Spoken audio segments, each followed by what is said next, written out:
Hello, Angela. Hi, Tammy. How are you? I'm amazing. How are you today? Good, thank you.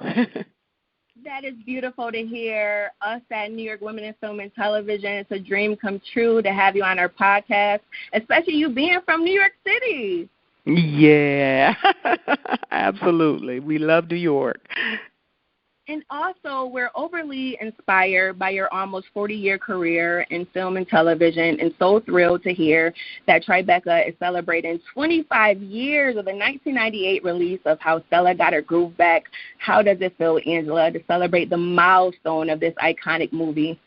I'm very excited. I can hardly believe that it's been 25 years. It just seems like it was just yesterday, filming on in beautiful Jamaica and with Terry and our director Kevin Rodney Sullivan and Whoopi Goldberg, and we just had a wonderful, wonderful time. So it's a very clear memory of that good time. Wow, and I was watching the film the other day and just remembering how funny it was and how amazing the chemistry was between all the characters. Now, Angela, I understand you were previously a judge at Tribeca, and as an icon in the industry, why do you think it's important to have a festival such as Tribeca?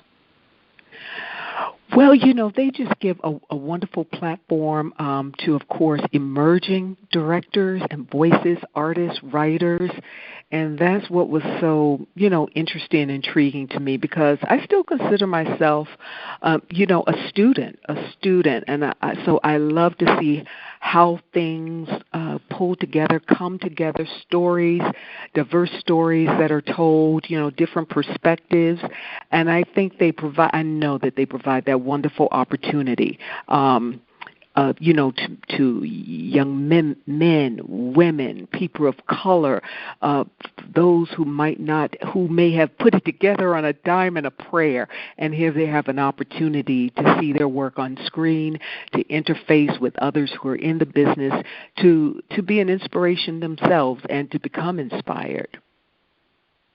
Absolutely.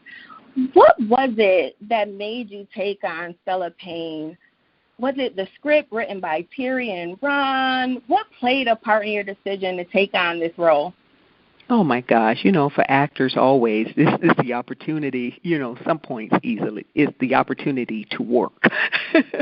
But also during that time, Terry McMillan, her voice in print was so strong, and then for these stories to be brought to the screen was just a very exciting time. And for me to have that opportunity was such a blessing. It was I hadn't worked with Whoopi. It was our first time, and for her to say yay and to come aboard, that was outstanding. And then we found, we start looking for new talents. I remember being in the casting process, trying to find that character, the actor that would play the character William Shakespeare, and discovering, Taye Diggs. At least that was, our discovery in that moment.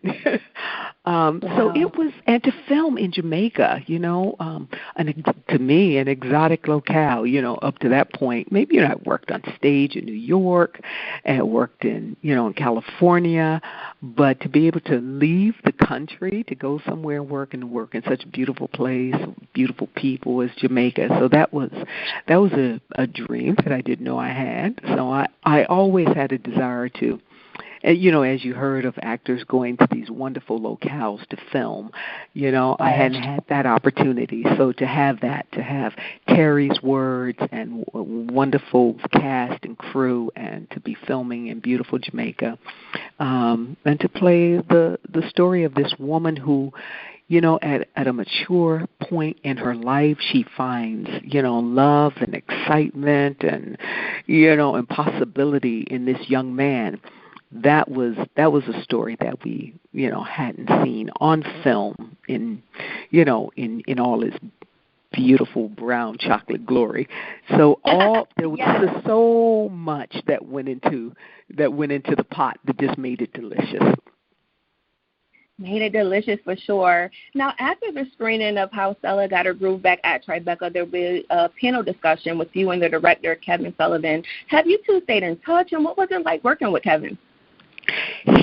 Kevin was just wonderful. You just talk about a delightful human being, just a perpetual smile and joy in his heart, and always prepared and ready.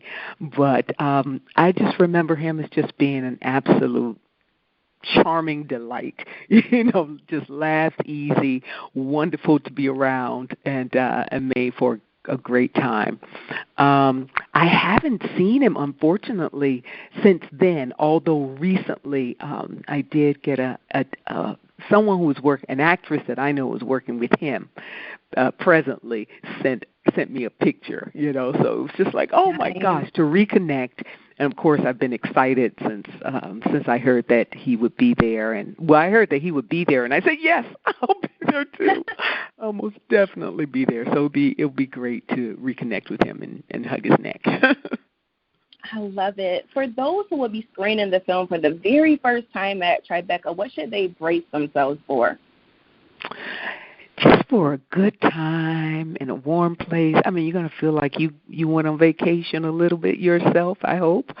And I just hope that, that movie did so much for the way, women and sisters felt about themselves and whatever time of life that they were entering, when maybe others were saying, oh, well, sit down, sit back, hold on. It was like, no, stand up, move forward, and, and continue to grab everything that life had and squeeze every bit of juice out of it.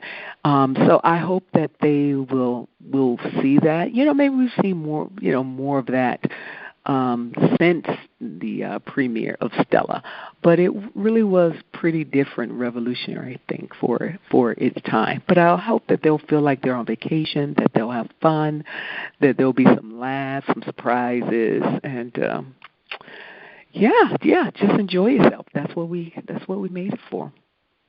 It's definitely a good time ahead. Lastly, Angela, I would ask you, what would you like to say to the fans and supporters who made this film so beloved after all these years? Oh, man. Oh, my goodness. I love, adore, and appreciate you so much. The film is made, all the choices, all the locations, all the dialogue, all the everything was made with your enjoyment, in mind.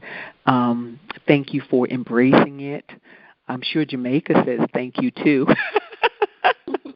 It became such a hot, destination spot, after that movie. We just went hand in hand. Stella did a lot for Jamaica, and Jamaica did a lot for Stella. Thank you for falling in love with us. We certainly fell in love with you. And there you have it, the one and only iconic actress, Angela Bassett, everyone. Thank you, Angela. Thank you. Again. Oh, thank you. I appreciate that so much. Looking forward to seeing you at Tribeca. Okay, for sure. See you shortly.